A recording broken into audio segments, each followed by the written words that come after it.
काही CCTV बसवण्याच्या अनुषंगाने समस्या आहेत, काही महिलांच्या छेडखानीच्या अनुषंगाने तुम्ही जे सांगितलं तर ते सांगितलं, तर त्या पद्धतीने आम्ही सुरक्षित नाशिक ॲपमध्ये ते पॉईंट या ठिकाणी आम्ही ॲड करू, जेणेकरून आमचं सतत पेट्रोलिंग त्या ठिकाणी या ठिकाणी राहील.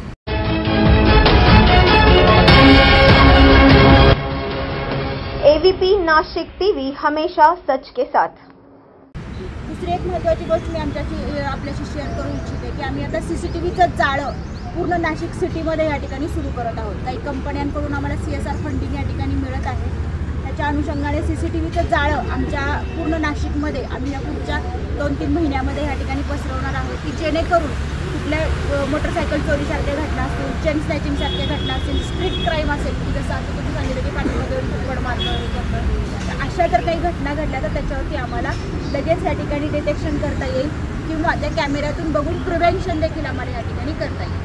तर ते आम्ही या ठिकाणी सुरू करत आहोत. डायल 112च्या बाबतीमध्ये आपल्याला सरांनी माहिती दिलेलीच आहे. फक्त त्या बाबतीत एक हे सांगेल की आपण 1 पाऊल पुढं या, पोलीस 4 पाऊल तुमच्यासाठी पुढे यायला तयार आहे. पण 1 पाऊल हे आपल्याला पुढं टाकावं लागेल. कारण पोलिसांची संख्या बघितली, पोलिसांच्या या ठिकाणी कामाचा आवाका बघितला तर या ठिकाणी आपल्याला देखील पोलीस होण्याची गरज आहे. तुम्ही देखील पोलिसांचे कान आणि डोळे या ठिकाणी होऊ शकता.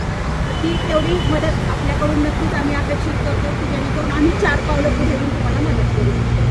त्याच्यानंतर ह्या रेझिंग डेचं हे साधून आम्ही सिटी सेंटर मॉल या ठिकाणी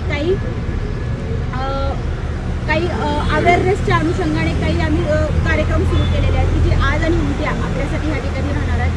त्याच्यामध्ये ट्रॅफिक रिलेटेड अवेअरनेस आहे, सायबर अवेअरनेस आहे, त्याच्यानंतर आमचे दामनी मार्शल कशा पद्धतीने काम करतात, त्याच्यानंतर आमचे हे आहेत ज्या QRTच्या टीम आहेत, RCPच्या टीम आहेत, त्या कशा पद्धतीने काम करतात, पोलीस कामकाज कसं चालतं, तर ह्याचे स्टॉल आम्ही त्या ठिकाणी लावलेले आहेत. तर माझी सगळ्यांना विनंती असेल की तुम्ही आज किंवा उद्या ज्यावेळेस तुम्हाला सिटी सेंटर मॉल या ठिकाणी जाण्याची जर या ठिकाणी हे आली वेळ आली तर नक्की त्या स्टॉलना भेट द्या आणि त्याकडून या कार्यक्रमांबद्दलची माहिती घ्या. जसं आम्ही सायबर अवेअरनेसच्या बाबतीत आपण सांगितलं, तर सायबर अवेअरनेसच्या बाबतीत आम्ही ट्विटरवरती किंवा सोशल मीडियावरती खूप ॲक्टिव्ह आहोत.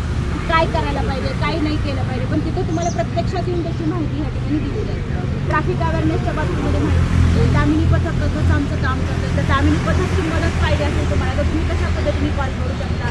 आमचे 4 दामिनीचे हेल्पलाईन या ठिकाणी आहेत की जे तुम्हाला येऊन त्या ठिकाणी मदत करू शकता. तुम्हाला जर कशी अडचण असेल किंवा काही टवाळखोरांच्या अनुषंगाने कारवाई करायची असेल तर नक्कीच आम्ही त्याच्यामध्ये तुमची या ठिकाणी मदत करू. साहेबांचं मी या ठिकाणी अभिनंदन करते की तुम्ही मानसिकरित्या पोलिसांना सक्षम करण्यासाठी तयार झालेला आहात. खरोखरच ती चांगली गोष्ट आहे आणि तुम्ही जो मुद्दा मांडला तर तो मुद्दा तुम्ही नक्कीच तुमच्या ह्याच्यामध्ये लेक्चरमध्ये आमच्या पोलिसांना समजून सांगावा की जेणेकरून त्याची पोलिसांची प्रतिमा ही जनसामान्यामध्ये देखील या ठिकाणी खराब होणार नाही, असं मी आपल्याला या ठिकाणी निवेदन करते.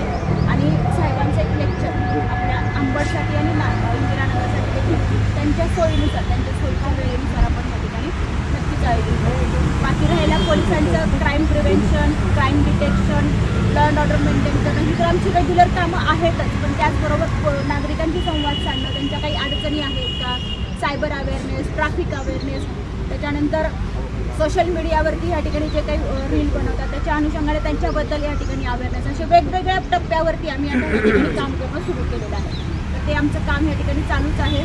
तुमची मदत आणि साथ आम्हाला ह्या ठिकाणी जर मिळाली तर नक्कीच एक चांगल्या पद्धतीने या ठिकाणी उपक्रम हे होईल. कालच आम्ही या ठिकाणी सावित्रीबाई फुले जयंती त्या अनुषंगाने वेगवेगळे कार्यक्रम या ठिकाणी आयोजित केले होते.